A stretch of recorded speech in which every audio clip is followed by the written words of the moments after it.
this way.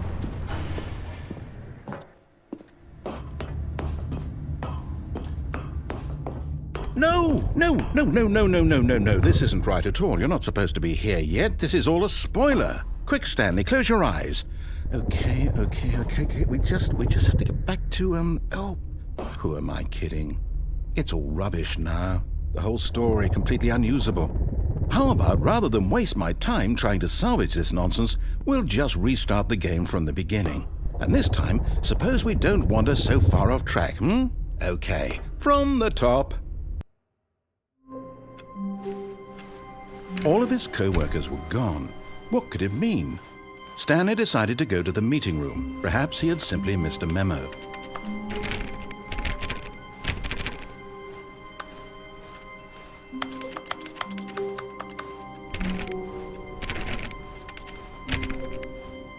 When Stanley...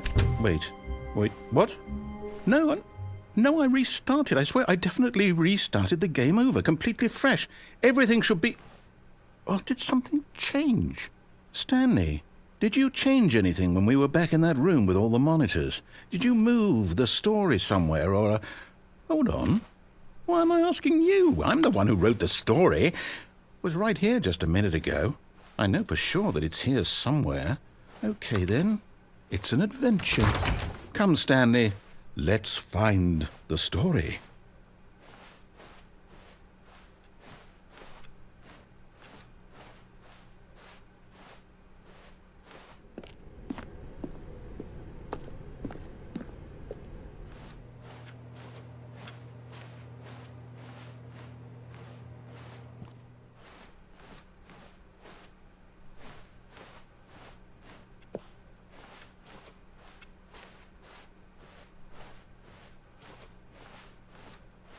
I'll say it. This is the worst adventure I've ever been on. I can promise you there definitely was a story here before. Do we need to restart the game again? Well, I find it unlikely that we'll ever progress by starting over and over again, but it's got to be better than this. Okay, let's give it a shot. Why not?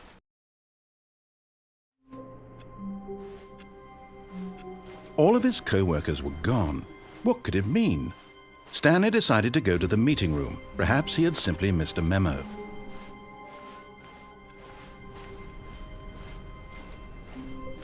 Okay, yep, it's worse. I might be remembering this wrong. It's possible the story is back where we just came from. Why don't we go back the other direction and see if we missed anything?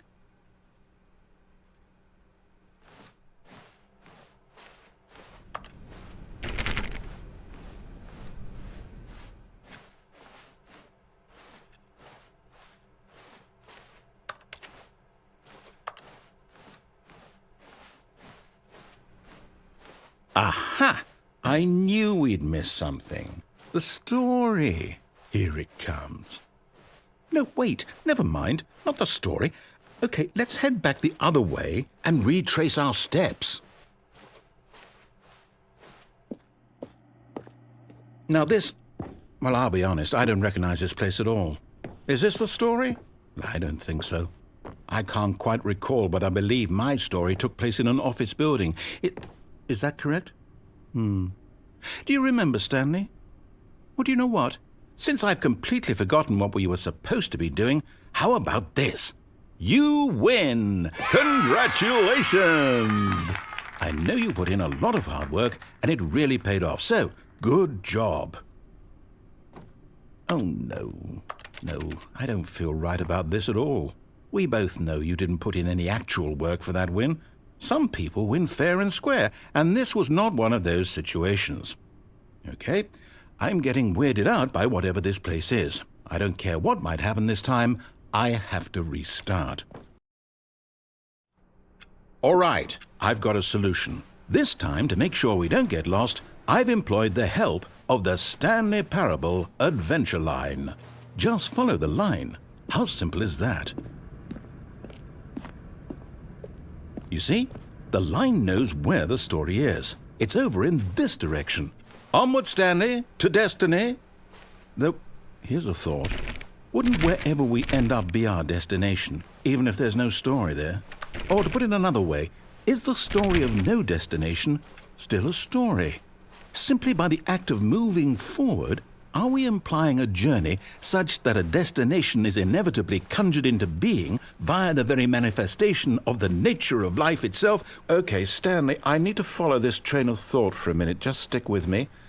Now, we can both agree that the nature of existence is in fact a byproduct of one's subjective experience of that existence, right? Okay, now if my experience of your existence rests inside of your subjective experience of this office, is this office in fact the skeleton of my own relative experiential mental subjective construct? Whoa. Hang on. That got a bit weird back there. Well, I'd like to apologize. Not sure where I was going with all that. You know what? I think what we need right now is a bit of music to lighten the mood.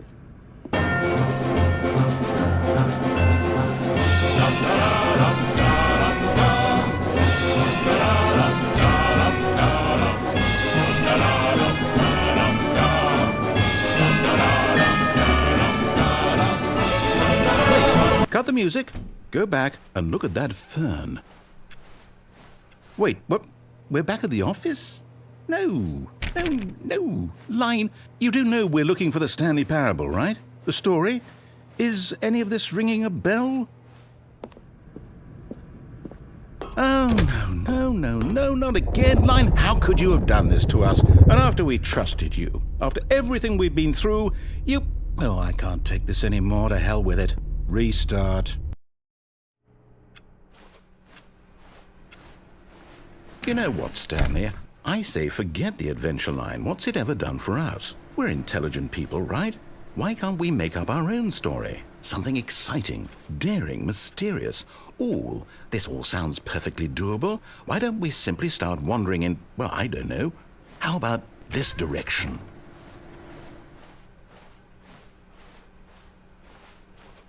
Now, yes, this is exciting. Just me and Stanley forging a new path, a new story. Well, it could be anything.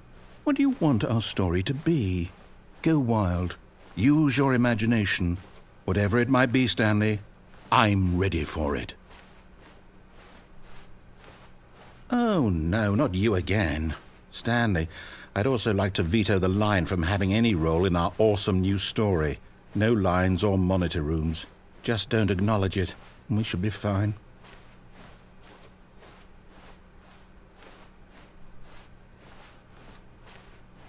Ah, a choice. We get to make a decision. From here, the story is in our control. How important we mustn't squander the opportunity. In fact, I believe I need a minute to think here. Just walk in circles for a minute. Okay, so I know that each door has to lead somewhere, which means that somewhere, the place where we're trying to go, there must be a reverse door that leads here. And that in turn means that our destination corresponds with the counter-inverted reverse door's origin. So starting from the right, let us ask, will taking the right door lead us to where we're going? And since the answer is clearly yes, then by all accounts, the door on the right is the correct one. Another victory for logic. Come, Stanley, our destiny awaits.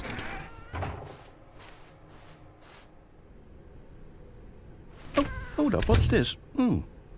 The confusion ending. You're telling me that's what this is? It's all one giant ending? And we're supposed to restart the game, what, eight times? That's really how all this goes? It's all determined? So now, according to the schedule, I restart again. Then what? Am I just supposed to forget? Well, what if I don't want to forget?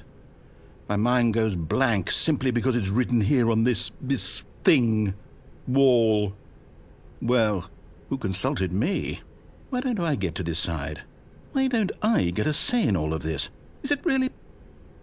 No, it can't be. I don't want it to be.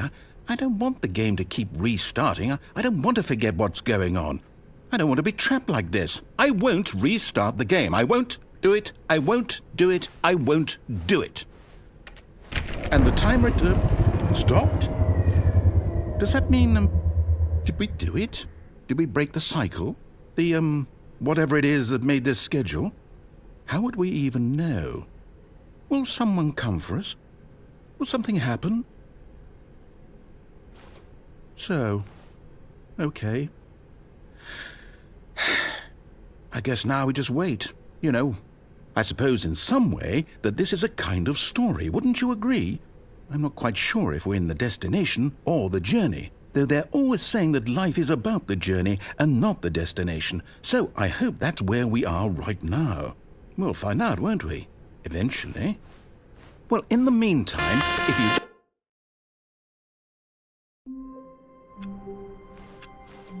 All of his co-workers were gone. What could it mean? Stanley decided to go to the meeting room. Perhaps he had simply missed a memo.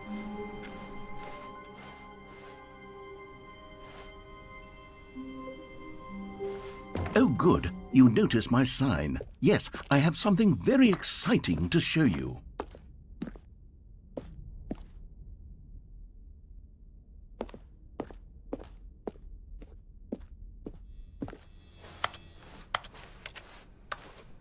When Stanley came to a set of 2 open doors, he entered the door on his left.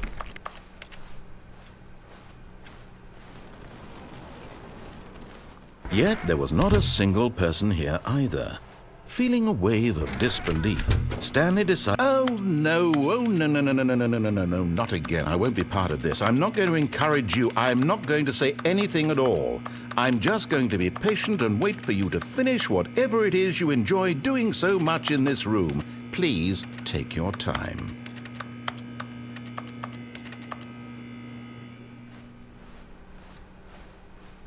Coming to a staircase, Stanley walked upstairs to his boss's office.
Okay, I think we all know the drill by now. Blah, blah, blah. Dark secrets, the keypad. Stanley pushes some buttons. Oh, hey, look, it's a new passageway. Quelle surprise.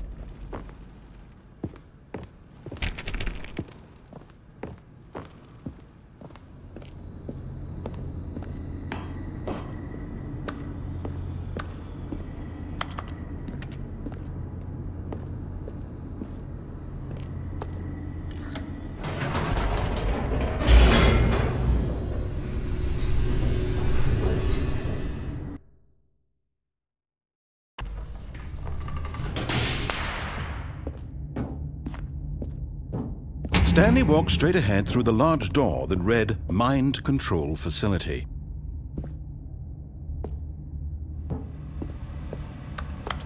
Although this passageway had the word Escape written on it, the truth was that at the end of this hall, Stanley would meet his violent death.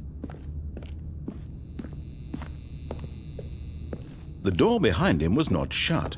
Stanley still had every opportunity to turn around and get back on track. At this point, Stanley was making a conscious, concerted effort to walk forward and willingly confront his death.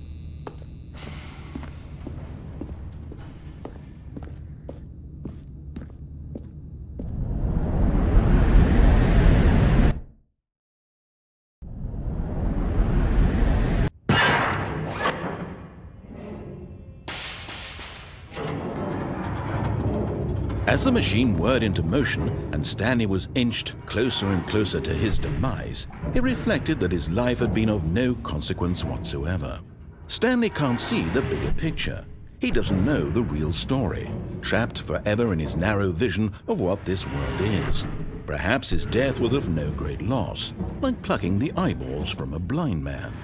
And so he resigned and willingly accepted this violent end to his brief and shallow life. Farewell, Stanley.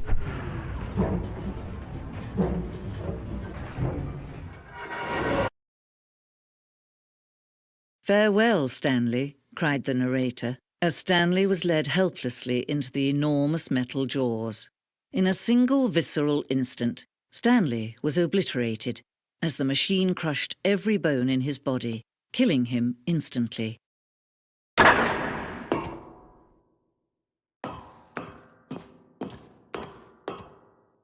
And yet it would be just a few minutes before Stanley would restart the game, back in his office, as alive as ever. What exactly did the narrator think he was going to accomplish? When every path you can walk has been created for you long in advance, death becomes meaningless, making life the same. Do you see now? Do you see that Stanley was already dead from the moment he hit start?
Oh, look at these two. How they wish to destroy one another. How they wish to control one another. How they both wish to be free. Can you see? Can you see how much they need one another? No, perhaps not. Sometimes these things cannot be seen. But listen to me. You can still save these two. You can stop the program before they both fail. Push escape and press quit. There's no other way to beat this game. As long as you move forward, you'll be walking someone else's path. Stop now and it'll be your only true choice. Whatever you do, choose it. Don't let time choose for you.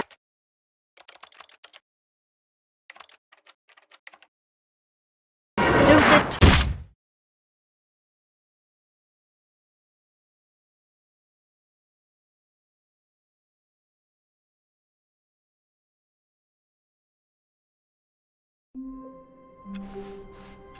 All of his co-workers were gone. What could it mean? Stanley decided to go to the meeting room. Perhaps he had simply missed a memo. Oh, good. You noticed my sign. Yes, I have something very exciting to show you.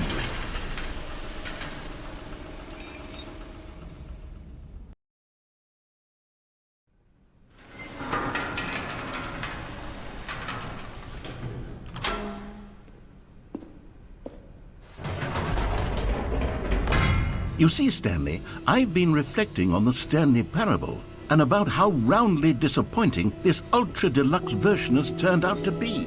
The original Stanley Parable was a landmark, and any new content for it should live up to that legacy. So forget this ultra deluxe nonsense. I say we take it one step even further. Which is why I'm very proud to announce for the first time ever, the Stanley Parable 2.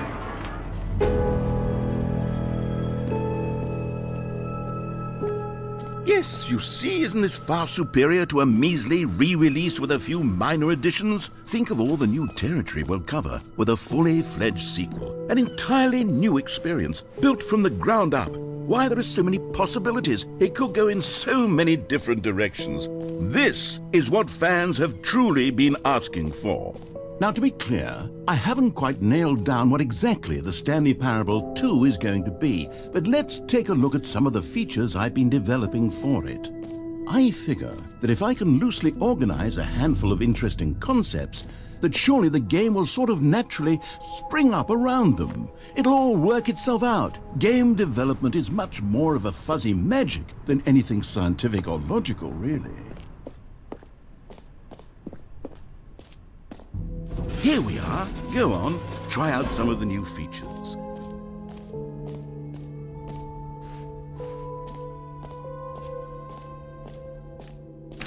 For the Stanley Parable 2, I asked myself, what do players really want? And of course, the first and most obvious answer is that they want to be individually recognized and validated as people. So with that in mind, my first addition to the game is this button which speaks the name of the person playing the game. Jim. Isn't that... Sorry, I should have clarified. Right now, the button only says the name Jim. But of course, in the final game, this button will say your name, whatever name that is. Here, let's have you role-play as Jim to really simulate the full experience of this feature. Just play along. I promise you'll love it. Okay, here we go. Let's take a deep breath. Clear your mind, forget whoever you are, and simply become a person named Jim. I want you to imagine yourself living as Jim. Jim. Whoa, hold on. I wasn't finished setting up the backstory. If you don't properly roleplay as Jim, then you'll never understand the impact of this button. Otherwise, it's just a stupid button that says somebody else's name. Okay, we're doing it again, and this time let me finish first. Now, allow yourself to become Jim. Imagine yourself driving to work as Jim, playing frisbee on the weekends as Jim, staying up all night for a popcorn and horror movie sleepover as Jim, developing a crippling substance addiction as Jim, rediscovering yourself through fringe religious groups as Jim, and finally, dying a slow death at an old age, surrounded by members of your cult as Jim. Do you feel it in your soul? Are you really, truly Jim right now? If so, then please step forward and press the button. Jim. Yes, you see? What a thrill, what a rush. That was you. The button described you. Do it again, do it again. Jim. Ooh, it hits even harder the second time. If this were the only new feature in the Stanley Parable 2, it would still be worth the money. Let's take a break from the Jim button. I'm too emotionally drained from all of this personal validation. Whoa there, cowboy. Sometimes a person can be too much Jim. I'm putting the Jim button away. Otherwise, soon you'll start to lose all sense of who you actually are. I suppose I could allow only people named Jim to play the Stanley. An epilogue would be fun, wouldn't it, Stanley? Yes, it would go at the end of the, well, we'll figure that out later.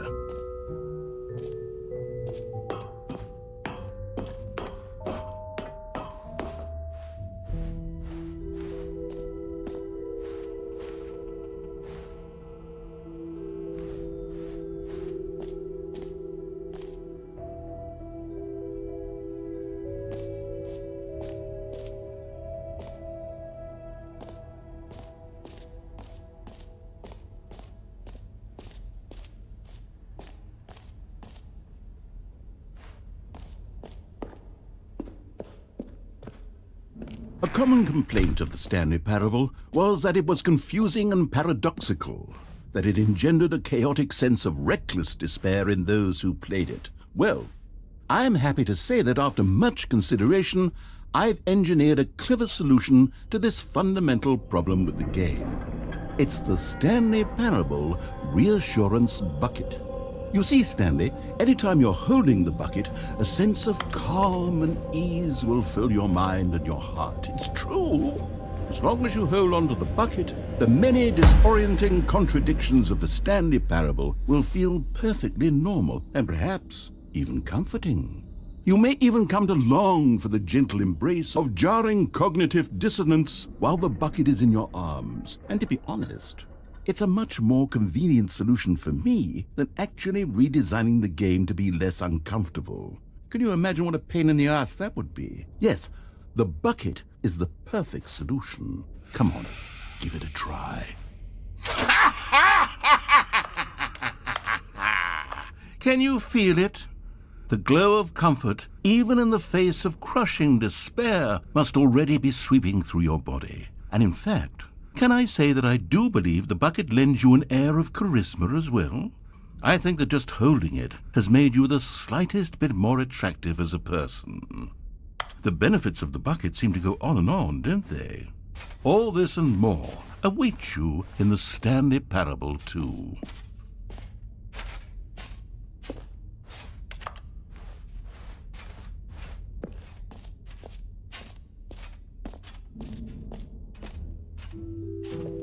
Does anyone give out awards for most enjoyable bucket in a video game? That really should be an award if it isn't already.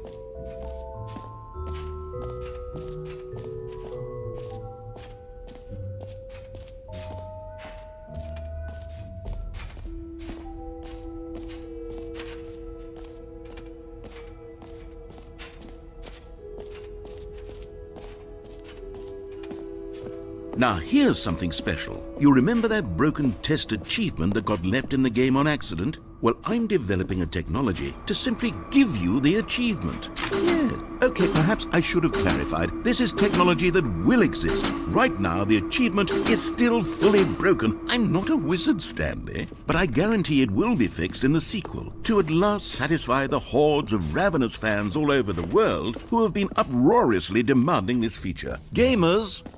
What else? What other exhibits haven't we seen yet?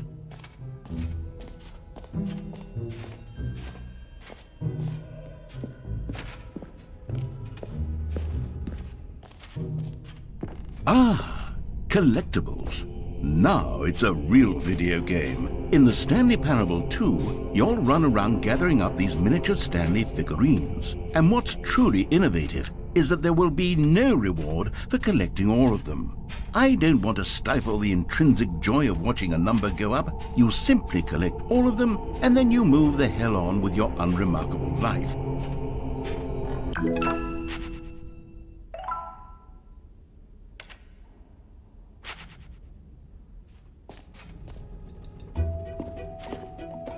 God, it really is the worst when you collect everything in a video game and then they give you a big fancy reward for it. Absolutely tragic. You know what? Let's bring the jump circle back for Stanley Parable 2 as well. It's a... Oh, wait. You already spent all your jumps the first time we saw the jump circle? Oh well. I suppose it can just be a nice decorative piece then.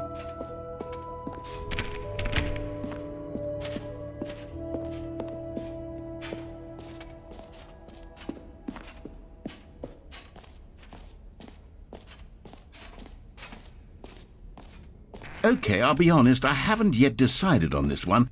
I think that in the new version, the office could use a bit of decoration, like balloons. But I'm undecided on Get Well Someday and Happy 12th Birthday. Which would you go with? You know, sometimes when you solicit another person's opinion, it makes you realize that you knew which one you actually really wanted all along. Happy 12th birthday, step-niece, it is. Or actually, maybe I should have gone with... No, I've made my decision, we're moving on.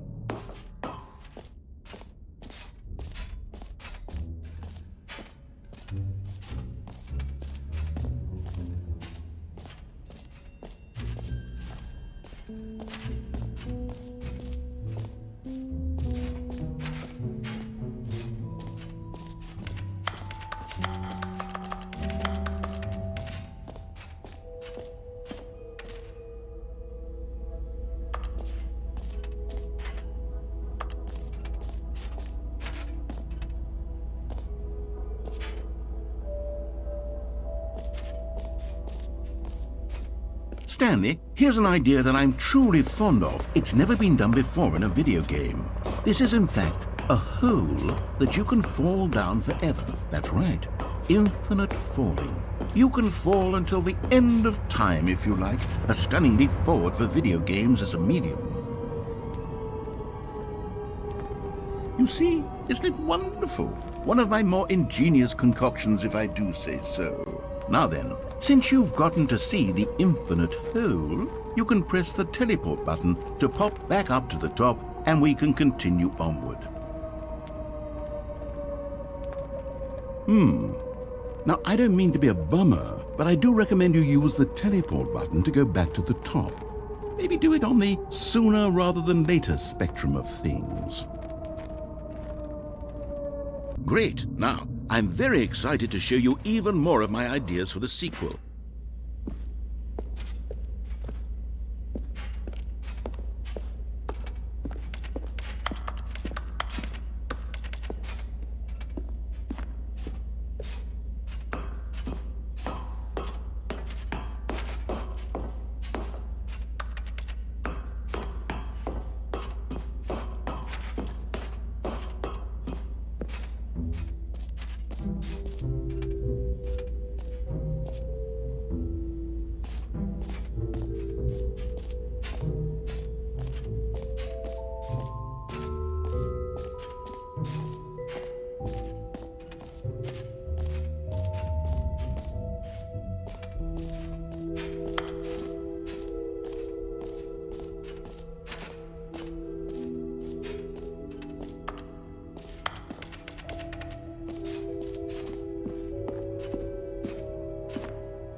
Calling it the Stanley Parable 2 is just so much catchier than Ultra Deluxe, don't you think? Ultra Deluxe? What does it even mean? But the Stanley Parable 2, now that's an artistic statement right there.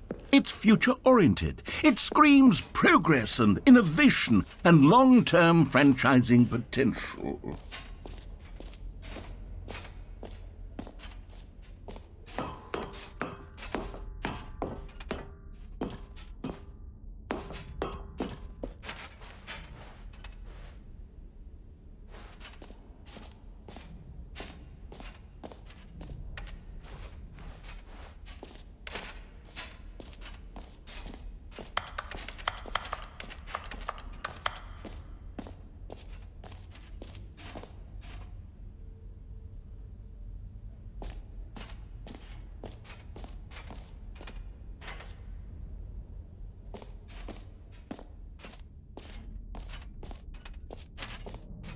Come now, you've already made your choice. It's true that you chose badly, but we all have to move on from our mistakes.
All right, have you seen everything you wanted to? Ready to move on now?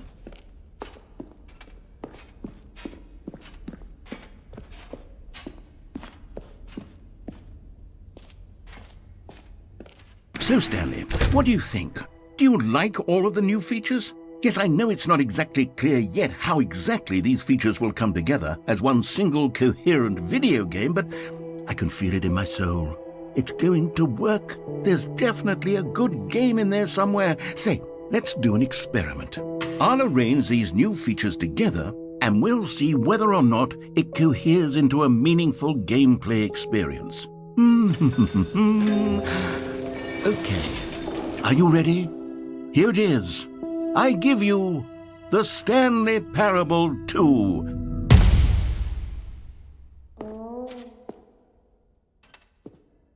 I mean, there's potential here, right? It's sort of... Okay, never mind. Hold on, let me do a different arrangement. Okay, yes, this is much better. I feel good about this. Here we go. Version 2. Who am I kidding, Stanley? This isn't a coherent video game at all. It's a lot of gags. And I do very much enjoy creating gags, but they don't add up to anything. I wanted more than anything to create a sequel that would capture all the magic of the first game. I wanted fans to love it. No matter how good these gags are, they won't stand on their own. They would need the structure and the gameplay of the original. Wait, maybe that's it. I can take the original Stanley Parable and simply, insert a few of my new features into it. Tastefully, of course.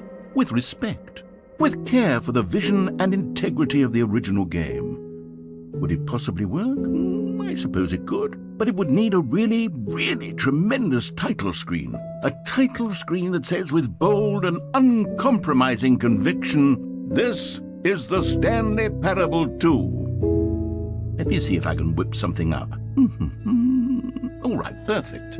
Go ahead. Take a look.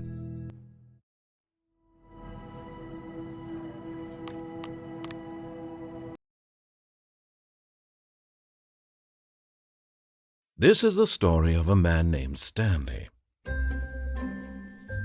Stanley worked for a company in a big building where he was employee number 427.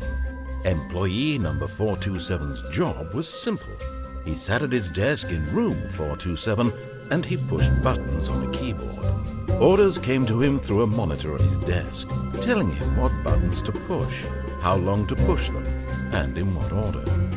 This is what employee 427 did every day of every month of every year. And although others might have considered it soul-rending, Stanley relished every moment that the orders came in, as though he had been made exactly for this job. And Stanley was happy.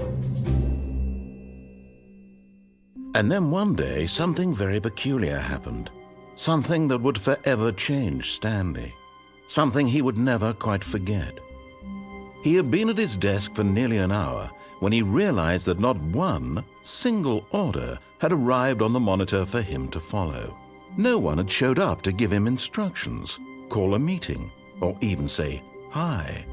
Never in all his years at the company had this happened, this complete isolation. Something was very clearly wrong. Shocked, frozen solid, Stanley found himself unable to move for the longest time.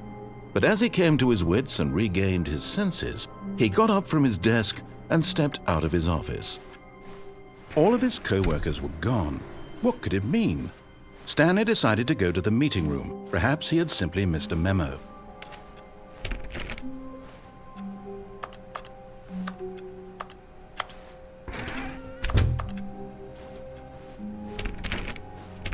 Stanley went around touching every little thing in the office.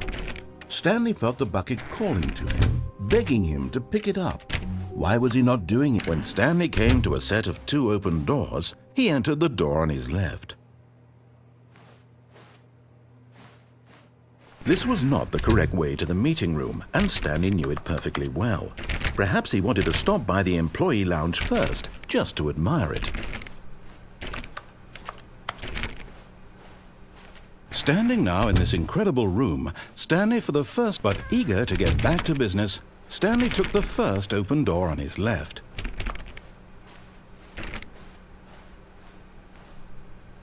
Stanley was so bad at following directions, it's incredible he wasn't fired years ago. Look, Stanley, I think perhaps we've gotten off on the wrong foot here. I'm not your enemy, really, I'm not. I realize that investing your trust in someone else can be difficult, but the fact is that the story has been about nothing but you. What? Really? I was in the middle of something. Do you have zero consideration for others? Are you that convinced that I want something bad to happen to you? Why, I don't know how to convince you of this, but I really do want to help you, to show you something beautiful. Look, let me prove it. Let me prove that I'm on your... You found one of them. One of the miniature Stanley figurines. Remember, no reward for collecting all of these, only the intrinsic pleasure of a job well done. You can't buy that sort of happiness, Stanley. God knows I've tried. So, I implore you to savor each and every moment you come across one of these beautiful figurines. Now listen carefully, this is important. Stanley walked through the red door. Aha, perhaps you misunderstood. Stanley walked through the red door. I still don't think we're communicating properly. Stanley walked through the... All right, fine, go ahead, Stanley. You want to know so badly what's out there? You want to find out what lies at the end of this road you've chosen? Well, don't let me stop you.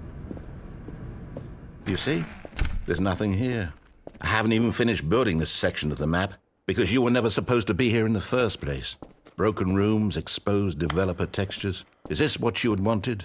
Was it worth ruining the entire story I had written out specifically for you? Do you not think I put a lot of time into that? Because I did. And in the end, it was all for nothing, because this is what you wanted to see. Help me here, Stanley. Help elucidate these strange and unknowable desires of yours. What would have made this game better? What did you want to see? Vehicles? Skill trees? Work with me. You've given me absolutely nothing so far. Tell you what, let me take a stab in the dark at a new design and you can give me some feedback. There we go. A third option. This already feels leaps ahead of where we were before. Go ahead, Stanley. Take it for a spin. Okay, I'm going to stop you there. Now, tell me about your experience with this new version. Would you say that the game benefited from allowing you more choices? Feel free to be honest. I'm looking for some real critical feedback here. Oh, of course. A 3. Really? Maybe next time we can get you to form an actual opinion, you know? Any level of critical thinking or engagement with your surroundings? Does that sound good? Think we can do that? Yes? Wonderful.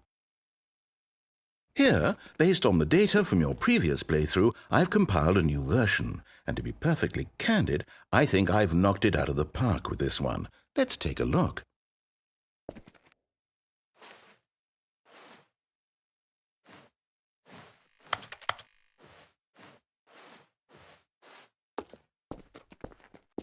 Now, would you say that competitive leaderboard helped you feel motivated to keep walking through doors? Again, honest answers, please. Hey, I nearly forgot. I've got a prototype of a new game I've been working on, and now would be a lovely opportunity to give it some playtesting. You wouldn't mind taking a look at it, would you? Perfect. Let me boot it up. In this game, the baby crawls left towards danger. You click the button to move him back to the right, and if he reaches the fire, you fail. It's a very meaningful game, all about the desperation and tedium of endlessly confronting the demands of family life. I think the art world will really take notice. But of course, the message of the game only becomes clear once you've been playing it for about 4 hours. So why don't you give it 4 hours of play to make sure it's effective? Be sure to keep notes on your experience.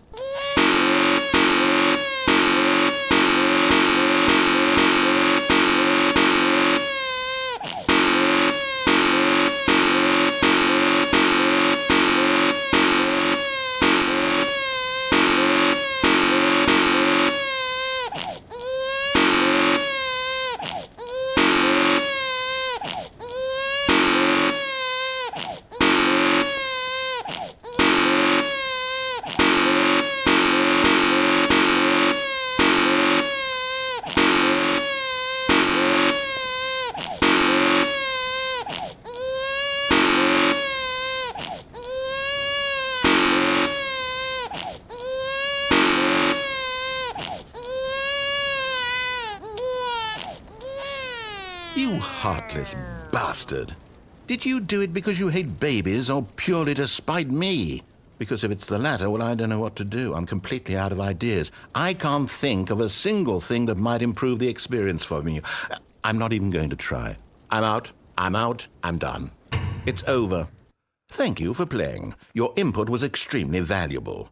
Oh, hey, since my game was so awful, why don't we play someone else's game, just to ease the pain? Let's see. What do we have here? Yes, this seems like it'll work. Let's give it a shot. Aha! Fascinating. What do you think this game is about, Stanley? What's our backstory? What is our motivation? Well, it seems obvious to me that you are meant to play as a creepy man spying on innocent civilians below you from up high in your creep tower, perhaps for some sort of twisted, erotic purpose. Yes, that must be it. What a fascinating venture into the experience of total mental depravity. So far, I love everything about this game, Stanley. And it seems there's even more. Come, let's venture outward and see what else is out there.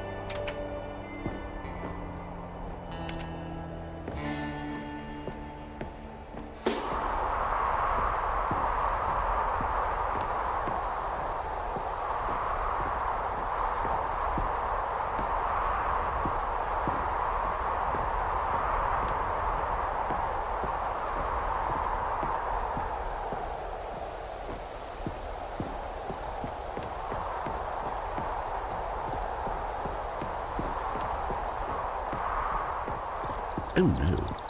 No, it can't be.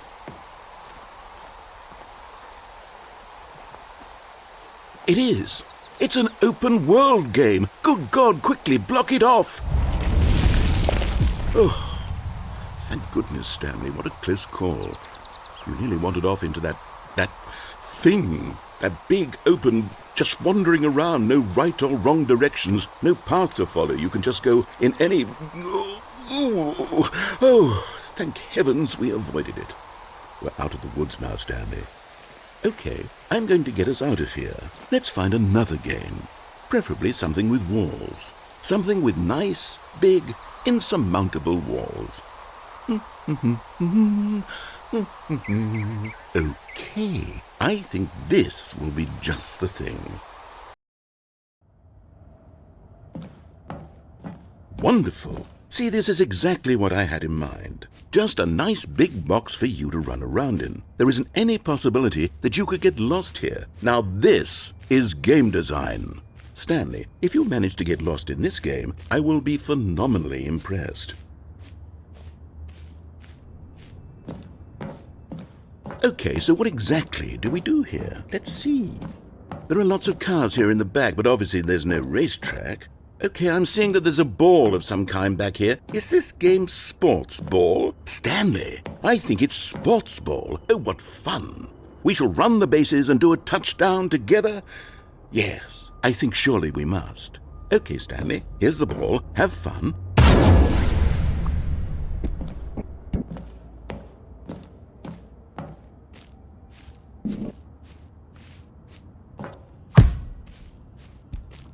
Are you doing it? Are you winning? Is this fun? Is it better than my miserable little story that I worked so hard on? Stanley, I have a thought.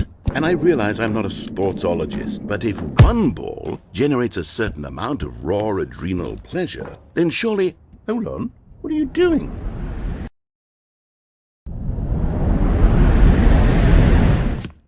Stanley, don't do that. I can't follow you there. I can't help you. How will you write a story without me? You can't do it. You know that. Stanley.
I wonder what he found. If what he wanted was to be the leading man in his own story, well, perhaps he's gotten it, down in wherever he is right now. I wonder if he's happy with his choice, and if he's learned the heavy cost that comes with it. He'll understand soon what I was trying to tell him. He needs me. Someone who will wrap everything up at the end, to make sense out of the chaos and the fear and the confusion. That's who I am. That is what I mean to this world. Oh, yes. Yes, I'll be back. There's no other way. Once this ends, after it all comes to a close, then I'll be back. The end will be here soon. Very soon. I can wait.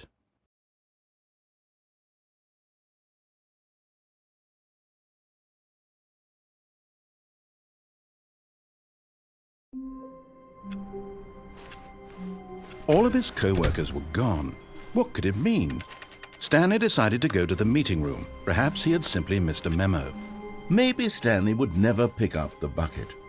A lonely bucket, lonely. When Stanley came to a set of 2 open doors, this was not the correct way to the meeting room, and Stanley knew it perfectly well. Perhaps he wanted to stop by the employee lounge first, just to admire it. Stanley felt lightheaded, butterflies in his stomach. But eager to get back to business, Stanley took the first open door on his left. Stanley was so bad at following directions, it's incredible he wasn't fired years ago. Look, Stanley, I think perhaps we've gotten off on the wrong foot here. I'm not your enemy, really, I'm not. I realize that investing your trust in someone else can be difficult, but the fact is that the story has been... What? Really? I was in the middle of something. Do you have zero consideration for others? Are you that convinced that I want something bad to happen to you? Why, I don't know how to convince you of this, but I really do want to help you, to show you something beautiful. Look, let me prove it. Let me prove that I'm on your side. Give me a chance.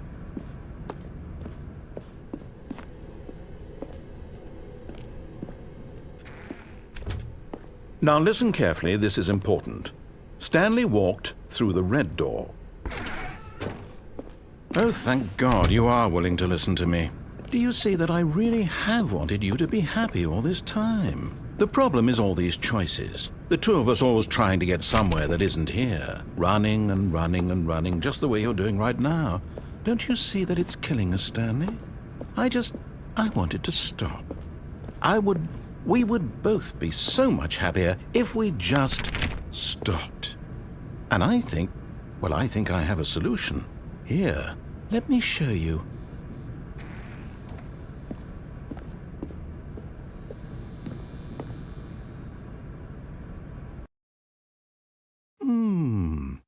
What do we want? What are we looking for? Here, yes. Oh, it's beautiful, isn't it? If we just stay right here, right in this moment with this place, Stanley, I feel... No, wait. Where are you going? Oh, no. Stay away from those stairs. If you hurt yourself, if you die, the game will reset. We'll lose all of this. Please, no, Stanley, let me stay here. Don't take this from me. Please, Stanley, think about what you're doing. No! Oh, thank God. You lived. You had me... No. No, what are you doing, Stanley? Please, I'm asking you not to take this away from me. I can't go back to what I was before. If you die, we'll both go back. Why are you doing this? Stanley, let's go back to the other room. Can you do... My God, is this really how much you dislike my game? That you'll throw yourself from this platform over and over to be rid of it? You are literally willing to kill yourself to keep me from being happy. Am I reading the situation correctly? Or maybe you're just getting a kick out of it. I don't know anymore. I just wanted us to get along. But I guess that was too much to ask. It looks like you wanted to make a choice after all. Well, this one is yours.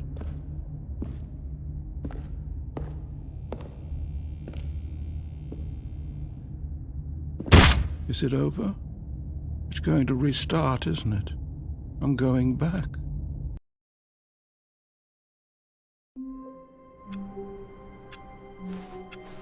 Even now, Stanley's office was a distant memory. What did it look like? There was a computer, perhaps, and a painting. Stanley picked up the bucket.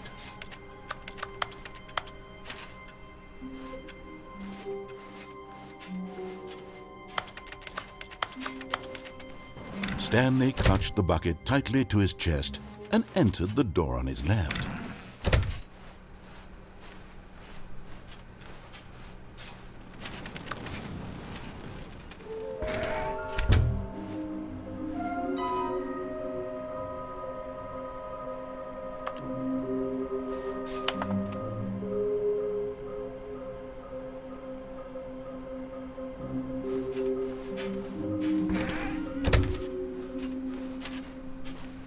Coming to a staircase, Stanley and the bucket walked upstairs to the boss's office.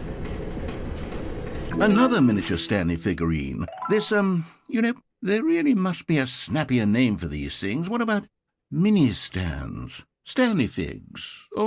What about Stanlerines? Yes, I think I like that. Another Stanlerine under your belt.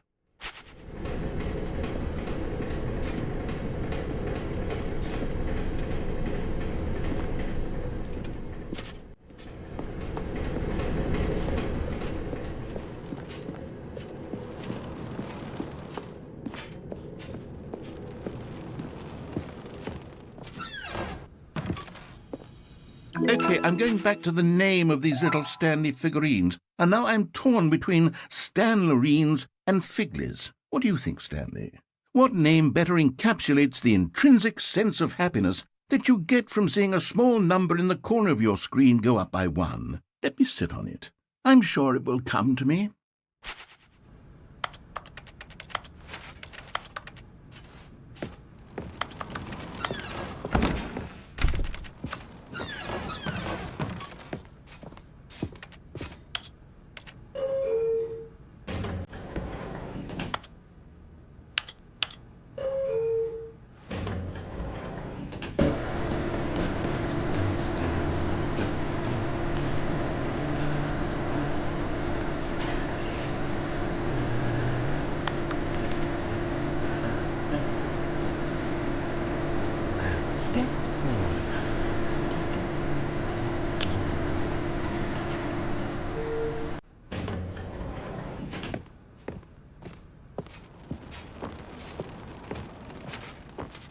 Stepping into his manager's office, Stanley was once again stunned to discover not an indication of any human life. Crushed by the weight of this revelation, Stanley may have broken, but Stanley guessed the correct code by sheer luck. Was it that the bucket knew all along? Was the bucket guiding him? Yes, this is certainly the most logical explanation. You're getting close now, Stanley. You've nearly gotten all of the Figler Anmarines. Very soon, you'll collect the last one, and then the first number will equal the second number, and that will be it. We'll be different people by then, different in the sense that we used to have none of them, and now we have them all. You can't go back to when you had no Figler Anmarines. None of us can.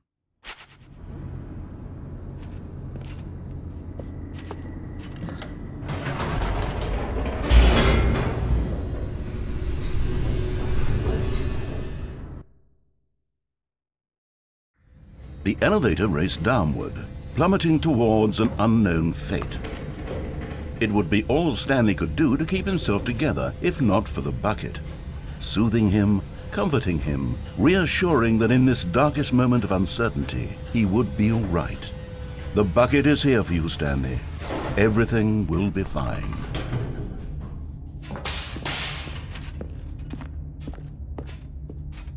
Stanley and the bucket walked straight ahead through the large door that read, Mind Control Facility.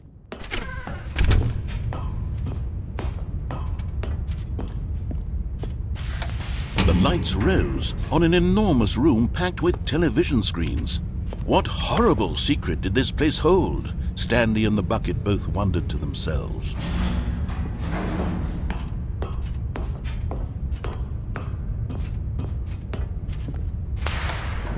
monitors jumped to life, and Stanley nearly dropped the bucket in shock.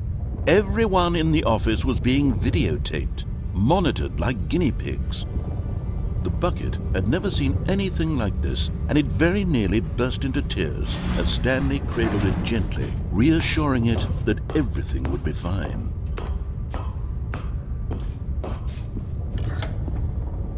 Was the bucket under the mind control facility's influence as well? Had the bucket been told to do things it didn't wish to do? What kinds of things does a bucket want to do or not want to do in the first place?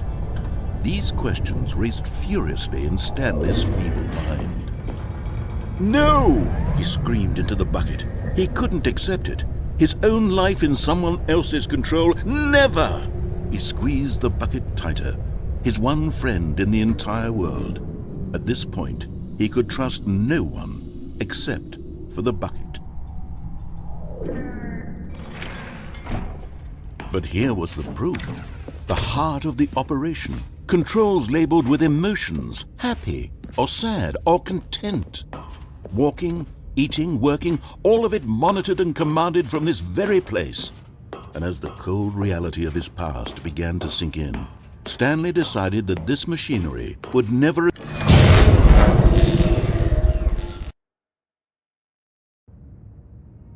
Stanley and the bucket waited in blackness. Was it over? Yes, they had done it. Stanley and the bucket had defeated their greatest and darkest enemy, freed themselves from the tyrannical grip of the evil mind control machine. Freedom was now mere moments away. Excitedly, the two of them began to discuss the kind of life they wanted to live once they stepped through this massive door. The bucket wanted to learn to roller skate. Stanley wanted to sneeze in every country on Earth. Both of them wanted to begin watching a movie, any movie, but then stop it halfway through and begin watching it in reverse from the end. True, it was a simple life they envisioned, but it was one they'd lived together, with one another to lean on, to trust, to support, and... What? Wait. What was happening? Why had the door stopped? Was Stanley and the bucket not about to be freed? An unbearable silence filled the room, lingering in uncertainty, until finally the truth hit Stanley square in the face. This building did not want the bucket to leave. Even the facility itself recognized the incredible calming presence of the bucket, needed the soothing warmth of the bucket, would go to any lengths not to part with the bucket. No. Stanley can't leave this place, not while he has such a precious bucket in his arms. Not while this building has anything to say about it. Stanley realized he would never again leave this very room. But at least he has the bucket. To be trapped eternally in darkness isn't really so bad, Stanley thought to himself. As long as I have my bucket with me, right? I'll be okay, won't I? Stanley gulped. Very soon now, he was about to find out.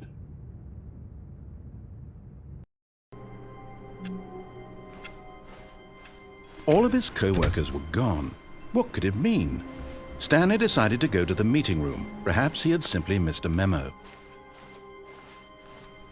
Stanley lifted the bucket into his arms, and a wave of comfort rushed over him. Stanley clutched the bucket tightly to his chest. This was not the correct way to the meeting room, but Stanley had felt the bucket calling to him, telling him that the employee lounge was simply the place to be. And here it was. Had the bucket turned out to be correct? Was this better than the meeting room? Yes, Stanley thought to himself. Yes, no, never mind. The bucket was wrong. Stanley took the door on his left to go back to the meeting room. No, said the bucket. don't go to the meeting room. Go somewhere else. The cargo lift, yes. Go there. Go to the cargo lift. And there it is. The last Stiggly Wiggly. Savor this moment, Stanley. This is a real accomplishment. This is doing something just for the sake of doing it. Where so many people expect to be rewarded for the most trivial achievements, you've insisted that a job well done is its own reward. I would tell you that I'm proud of you for collecting them all, but that would be like a reward, and we can't have that. So, instead I'll just say, it's done. We're all done here. And now we can go to whatever the hell you were doing before you hunted for figurines.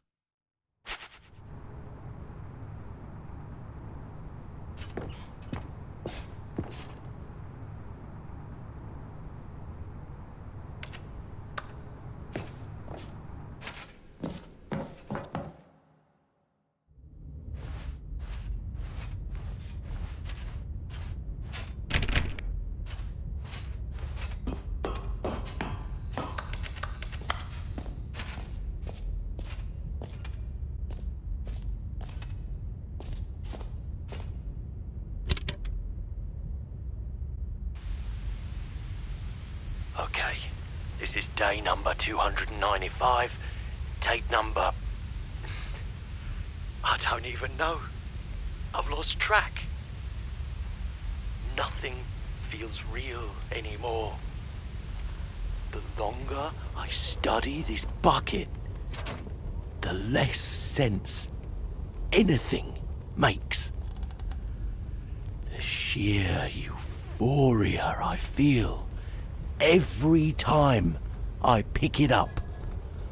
No matter how many times I've done it, it's always the same feeling. And the emptiness in my chest when I set it down, it doesn't make sense. There's no explanation for it. I still haven't figured out why I see the world so differently when this bucket is in my arms. Why everything feels so... What do I do with this treasure? I can monetize it. Yes. It's unthinkable the amounts of money people will pay for even just an hour with the bucket. This is my golden ticket. But I have to be careful, because as soon as this gets out, there's going to be a target on my back. Even now, I don't know who might be trying to get... What's that? Who's there?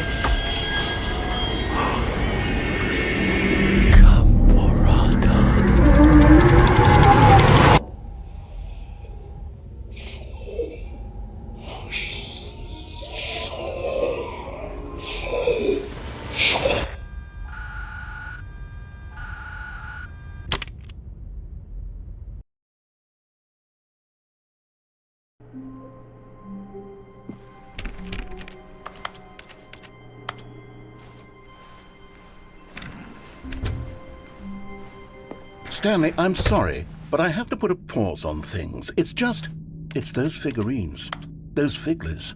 I haven't stopped thinking about them since you nabbed every last one. Wasn't it just the most intrinsically fulfilling moment of your entire life? Didn't it fill you to the brim with inner richness? Yes, I know we're supposed to be telling a story, but won't you please indulge me with one more trip back to the memory zone? I would love nothing more than to revisit the figurines. Just one more time.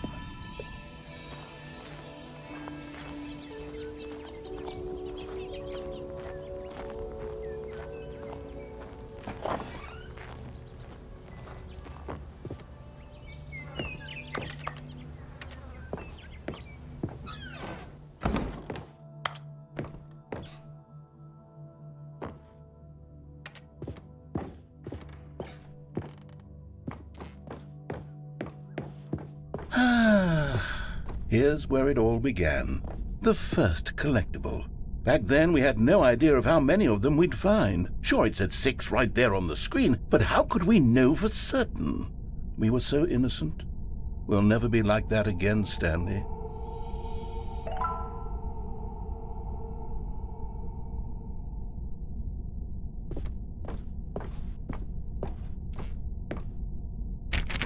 And here was a second Stanlerine.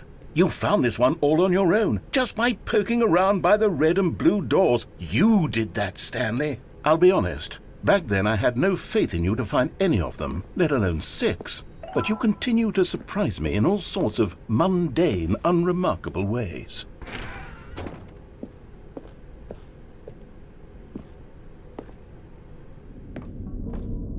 Okay, let's do a little quiz. Which of these rooms was the room you found your third mini Stan? Can you remember?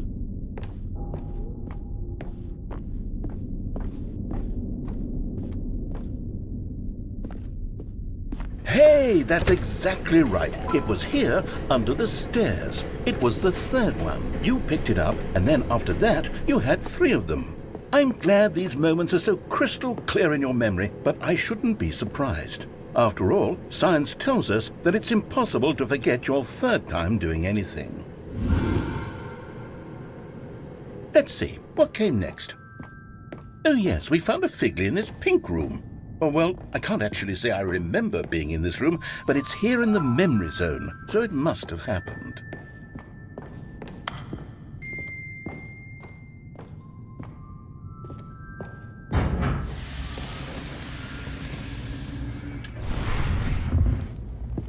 This was the 5th mini Stan, and this one was really something special. It was behind the boss's office. I remember it so clearly. In fact, because this one is particularly special to me, I made a little video to commemorate the occasion. Enjoy.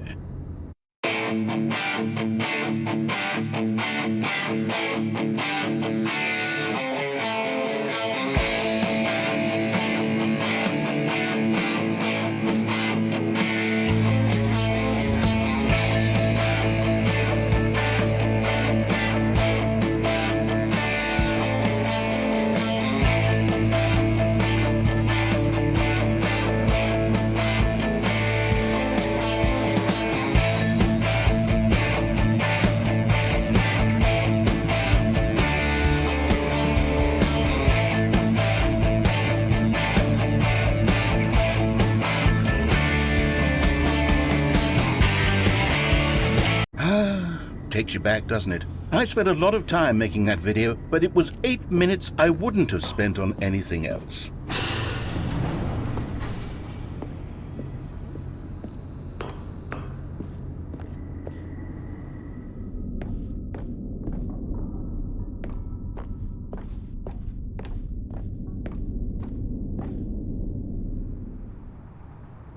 And then, Stanley, then we came to the last collectible, the final figurine, right here in the warehouse. This memory is the most distinct and clear in my mind, perhaps because it was the one that happened more recently than all the others. Who can truly say how the mind works? All I know is that this is the moment where you picked up a Figley and I thought to myself, yes, that's all of them. They're all collected. It was a moment unlike any other. Except for the other moments picking up figurines, which it was exactly like.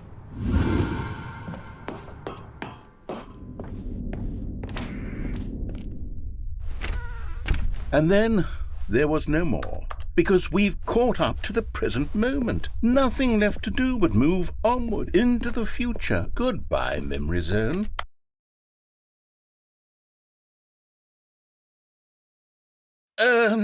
No, I'm not done. I'm not ready to move on. Stop the loading screen. Isn't there some way we can stay here, keep enjoying these figurines? Let's just go backwards. We'll do the memory zone again from the opposite direction. See how that feels.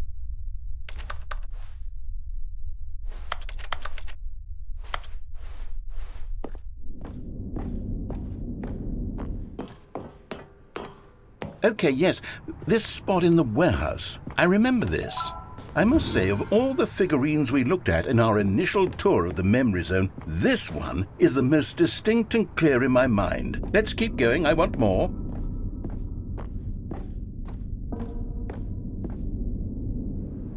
And here's where I made that video. Don't you remember the video we watched?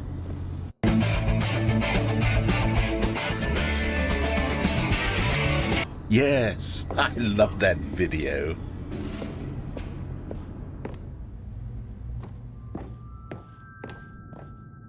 Still don't remember the pink room, Stanley. Still no memory of this one. Good room, though. A solid room.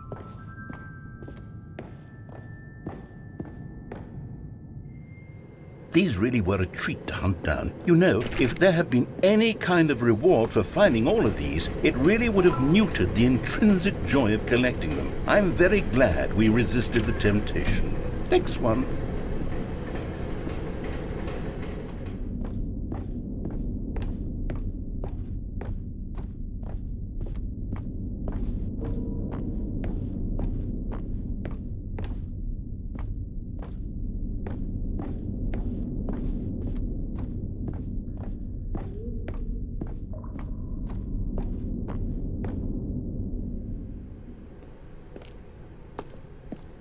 This was our second Figley. Don't you remember? Yes, I remember it too.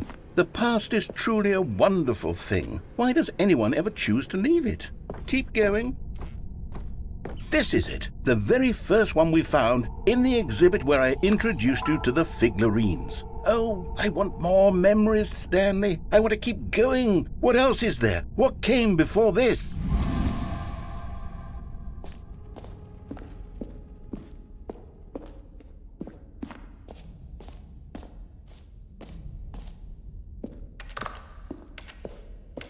Look, it's the terrible new content that we were originally sold on. I remember hating it back then, but time does put a rosy filter on. Oh, yes, the two doors. Who could have forgotten that? A classic memory, this one.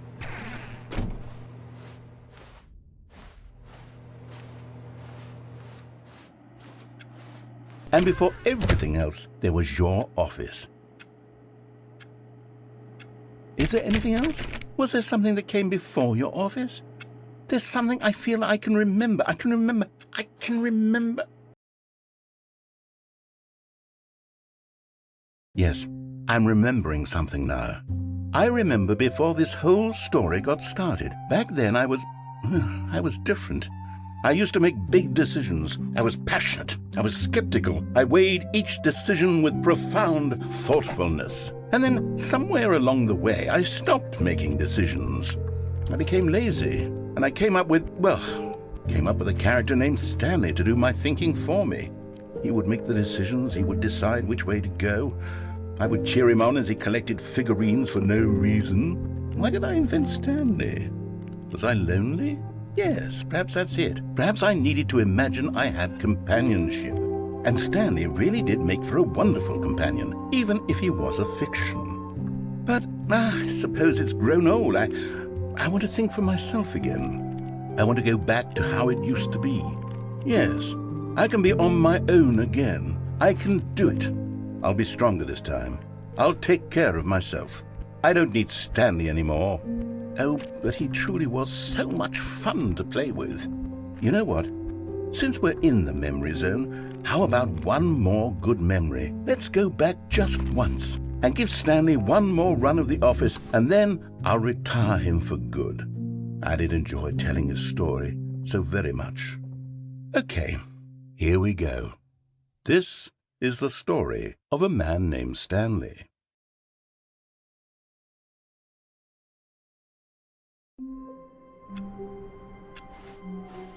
All of his co-workers were gone. What could it mean? Stanley decided to go to the meeting room. The confusion and the chaos all seemed to melt away as Stanley embraced the bucket.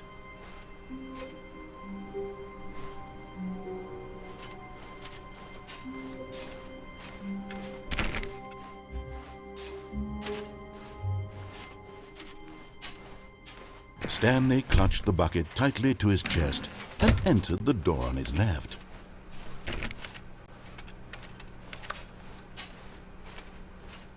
Still no one was here.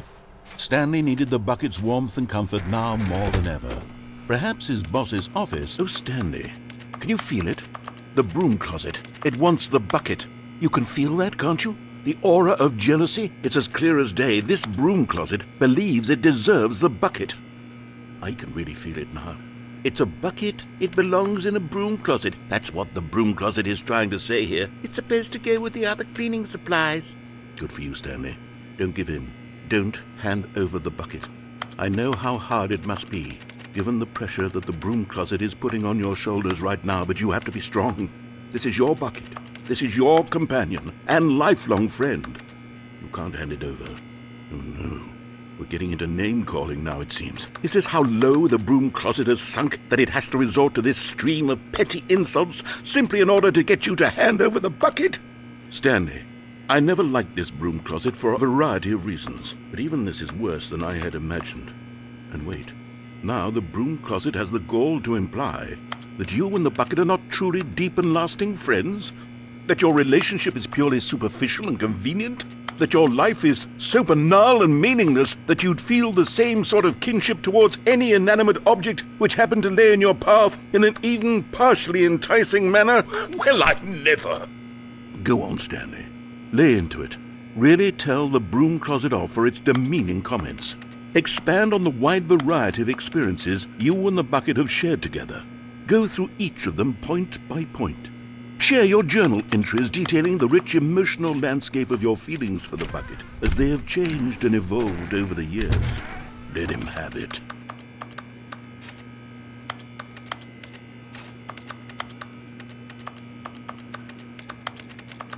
Okay, I've got you something which I think will help settle this debate once and for all. Coming to a staircase, Stanley and the bucket walked upstairs to the boss's office.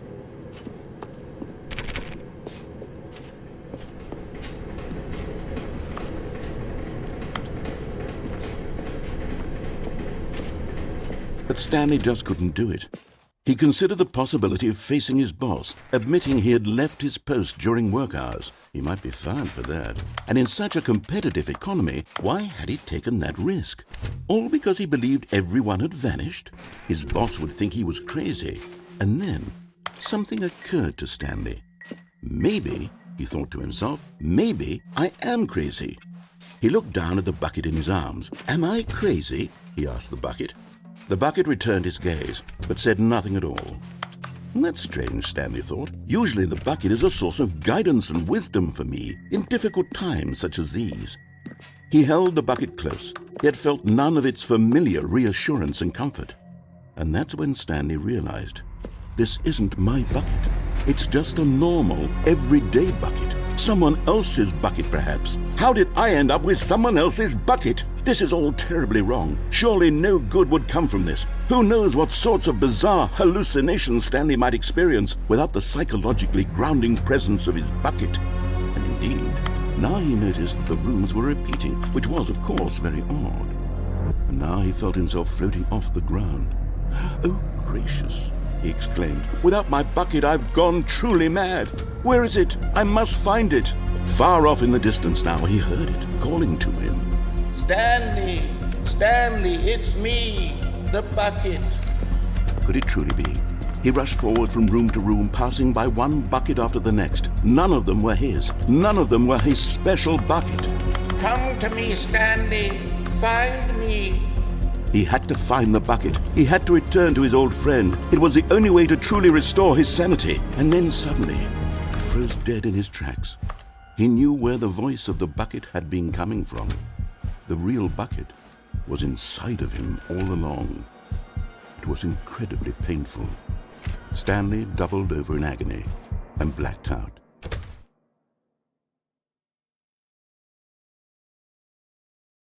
This is the story of a woman named Mariella. Mariella woke up on a day like any other. She arose, got dressed, picked up her bucket of comfort and security, and walked to her place of work. But on this particular day, her walk was interrupted by the body of a man who had stumbled through town, talking and screaming to himself, and then collapsed dead on the sidewalk. Right away, she knew what the problem was. This man had no bucket. Of course he'd gone mad, ranting and raving about a narrator describing all of his actions and how everything is predetermined and free will is an illusion and it's all just a video game. It could all have been prevented if only he'd taken his bucket with him. Perhaps he didn't even realize he'd forgotten his bucket at home in the first place. How cruel the world can be, Mariella thought, and she hugged her own bucket even tighter. But of course, she had no time for this. There were a myriad of confusing problems she would soon have to confront at work, for which her bucket would provide absolute guidance and total clarity on everything. Heck yes, she thought to herself, my life kicks ass. And she backflipped all the way to work.